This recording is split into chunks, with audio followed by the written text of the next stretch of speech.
দেখতে দেখতে আমরা পুজোর শেষ দিনে চলে এলাম। আজকে জগদ্ধাত্রী পুজোর শেষ দিন, বিজয়া দশমী। আর তোমাদেরকে তো বলেছিলাম বিজয়া দশমীর দিন আমাদের এখানে মায়ের ভোগ খাওয়ানো হয়, আর তার জন্য প্রচুর মানুষ অনেক দূর দূর থেকে আসে ভোগ খাওয়ার জন্য। এখন ওই 8:30 মতন বাজে, কতটা ভিড় তোমরা দেখতেই পাচ্ছ। যাই হোক, তারপর আমরা বসে পড়েছিলাম খাওয়ার জন্য। আর কারা কারা বসেছি সেটা তো তোমরা দেখতেই পাচ্ছ।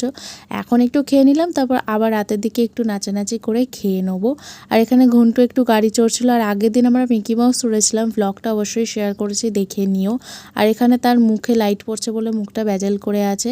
তারপর আমরা আজকে ভীষণ মজা করেছি নাচ করে। তবে আমাদের এখানে নাচ করে ভিডিও পোস্ট করা বারণ, তাই জন্য আমরা নিজেরাই ডান্স করে তোমাদের সাথে শেয়ার করে দিলাম। তারপর ওই 12:30 নাগাদ আমরা আবার বসেছিলাম খিচুড়ি খেতে। এখানে সবাই মিলে আমরা খাচ্ছি, আর আমার পাশে অভিও বসেছিল। আমার এই বছরের পুজো তো এইভাবেই কাটলো। আর মা তো আমাদের কাছে সারা বছরই থাকেন, ওনার পুজো করার সুযোগ আমরা সারা বছরই পাই, তাই মনের মধ্যে দুঃখটা একটু হলেও